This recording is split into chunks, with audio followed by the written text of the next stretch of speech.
Halo semua, di sini kelompok kami akan menjelaskan materi tentang perkembangan teknologi komputer sebagai tugas akhir mata kuliah Arsitektur Komputer. Sebelumnya, izinkan saya memperkenalkan anggota kelompok kami. Saya Rahma Alisa Abelia dan dua teman saya, Bayu Setiawan dan Dwi Apriliani Putri. Materi-materi yang akan kami bahas yaitu pendahuluan, generasi-generasi komputer dan ciri-cirinya, hierarki komputer, interkoneksi antar komponen komputer, faktor-faktor perkembangan teknologi komputer, dan yang terakhir, dampak-dampak perkembangan komputer. Perkembangan teknologi komputer.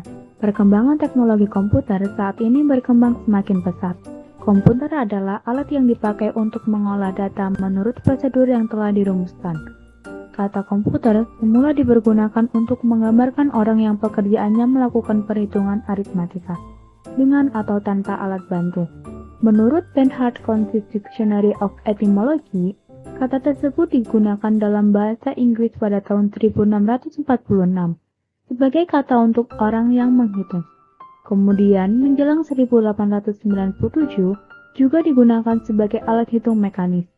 Selama Perang Dunia Kedua, kata tersebut menunjuk kepada para pekerja wanita Amerika Serikat dan Inggris yang pekerjaannya menghitung jalan artileri perang dengan mesin hitung. Pembagian generasi-generasi komputer. Generasi komputer pertama. Pada generasi pertama ini dimulai pada tahun 1946 sampai 1959 dengan menggunakan tabung vakum. Tabung vakum pada masa ini memang dikenal tidak efisien di beberapa aspek karena cepat panas ketika digunakan.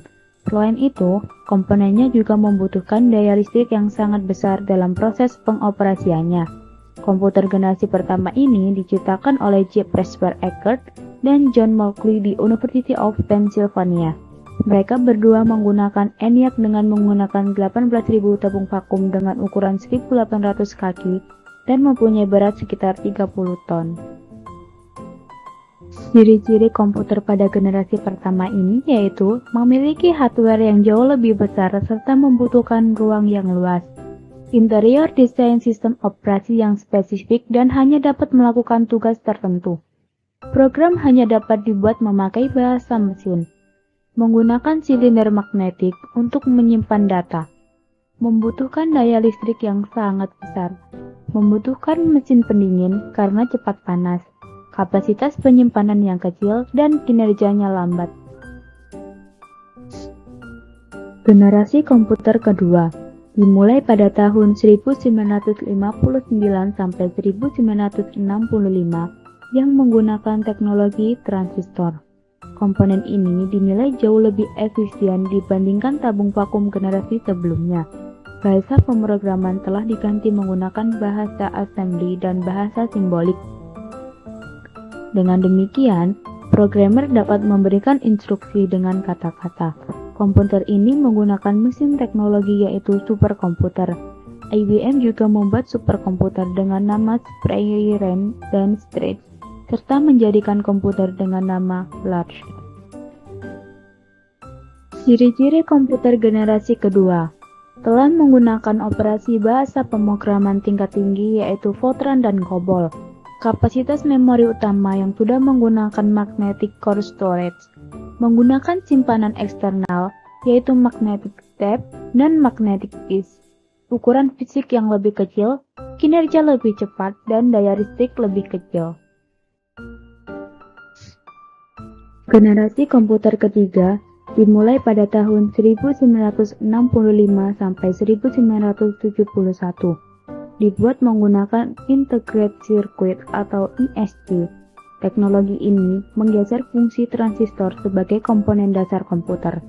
IC mengkombinasikan tiga komponen elektronik yaitu transistor, kapasitor, dan resistor dalam sebuah piringan silikon kecil yang terbuat dari pasir kuarsa. Para ilmuwan kemudian berhasil memasukkan lebih banyak komponen-komponen ke dalam suatu chip tunggal yang disebut dengan semikonduktor.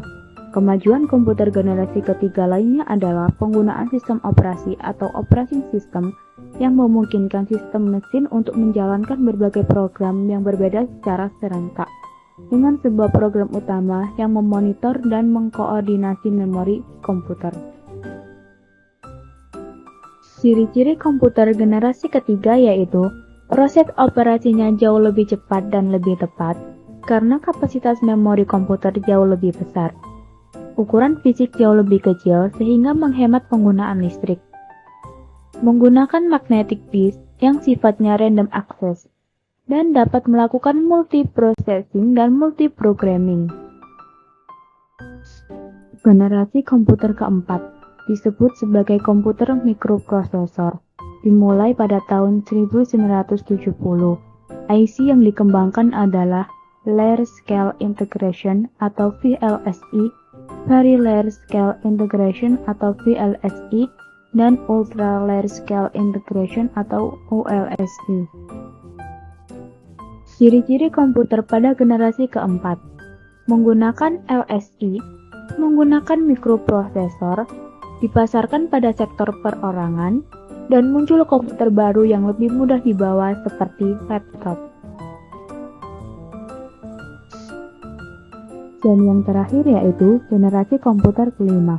Generasi komputer kelima ini telah mengalami perkembangan teknologi yang sangat pesat, menggunakan mikroprosesor berteknologi ULSI, dan kini kita menggunakan generasi ini.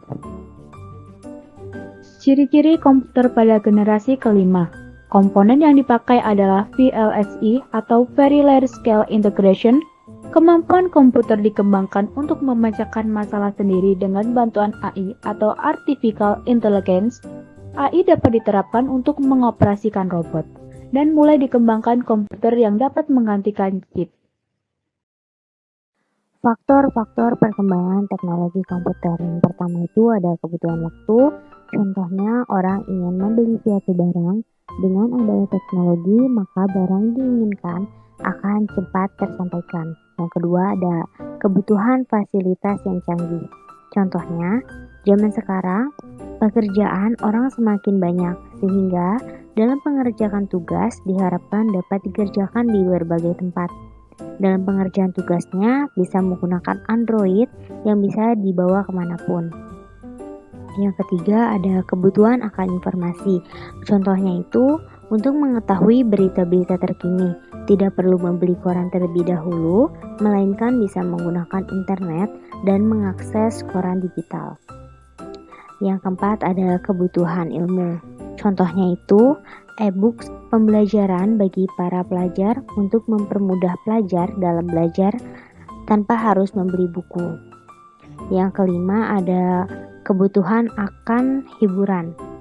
Contohnya itu game Android makin marak karena kebutuhan akan hiburan yang semakin banyak di kalangan masyarakat.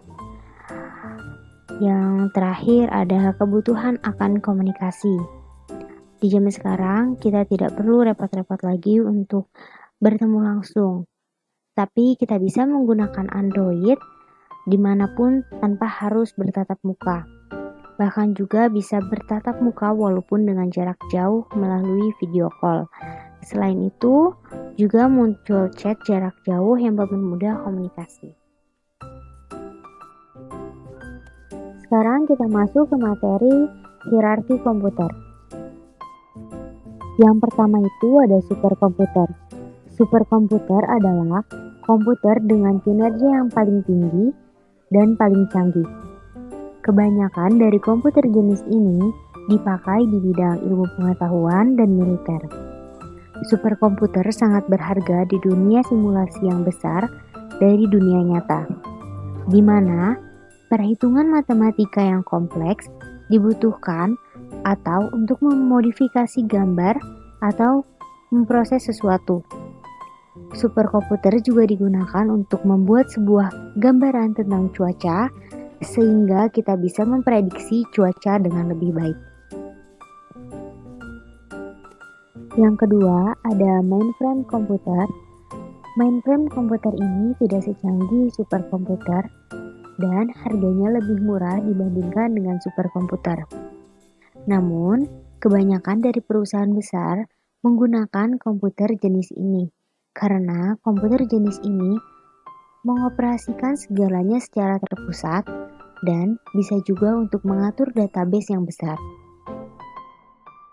Yang ketiga itu ada workstation komputer.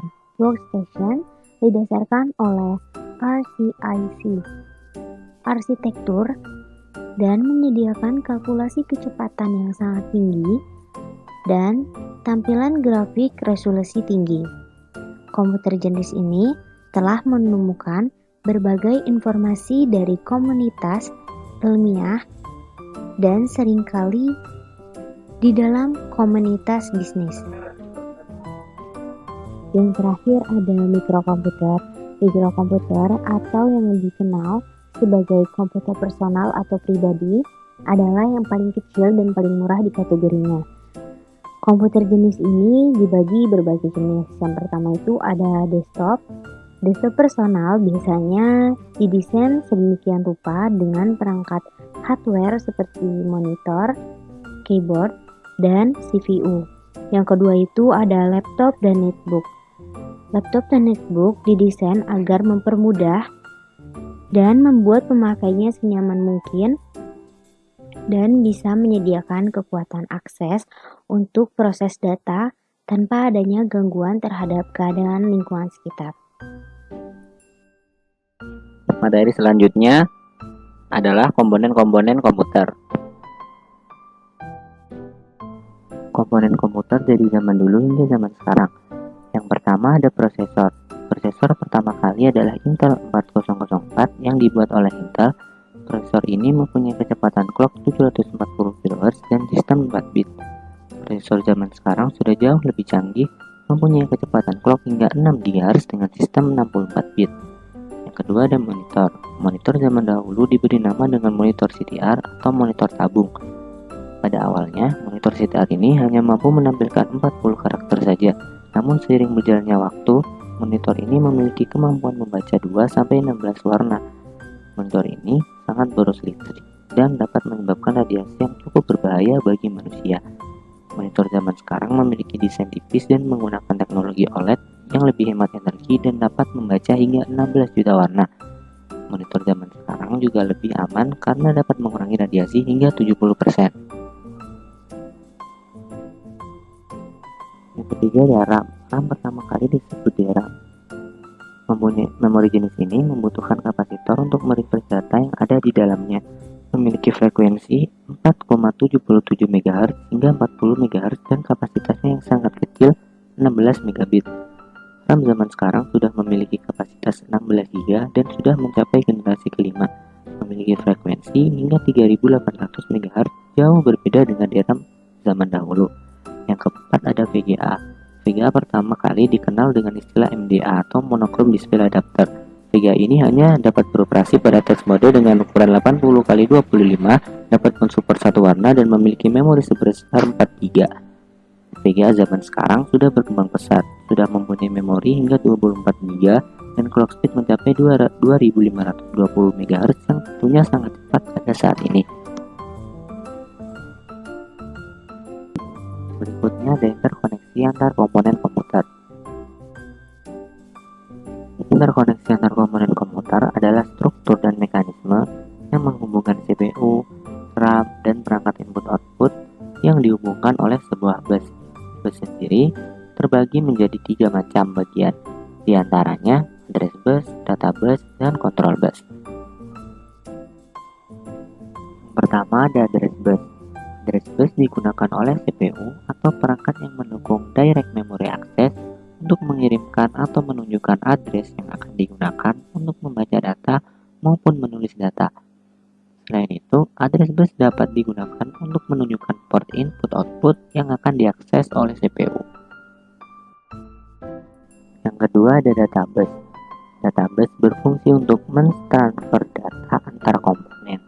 Selain itu, database juga dapat mentransfer informasi antar dua komputer. Database bus bersifat bidireksional sehingga dapat mengirimkan data dan menerima data dari suatu komponen pada satu waktu. Yang terakhir ada control bus. Control bus berguna untuk mengontrol dan mensinkronkan sinyal dari CPU ke komponen lain. Control bus juga digunakan sebagai pengendali address bus dan data bus. Dalam perkembangan komputer, pasti ada dampak-dampak yang akan timbul, baik dampak positif maupun dampak negatif. Dampak positifnya yaitu komputer sebagai sarana manajemen, komputer sebagai media komunikasi, komputer sebagai media informasi, komputer sebagai sarana hiburan, dan terakhir komputer sebagai media lapangan kerja. Adapun dampak-dampak negatifnya, yang pertama, komputer dapat mengakses video pornografi yang dimana untuk anak usia di bawah umur itu sangat dilarang. Yang kedua itu ada penjudian online, dan terakhir komputer dapat membuat kecanduan game online. Sekian dari kelompok kami. Apabila ada salah kata, mohon dimaafkan. Bye-bye.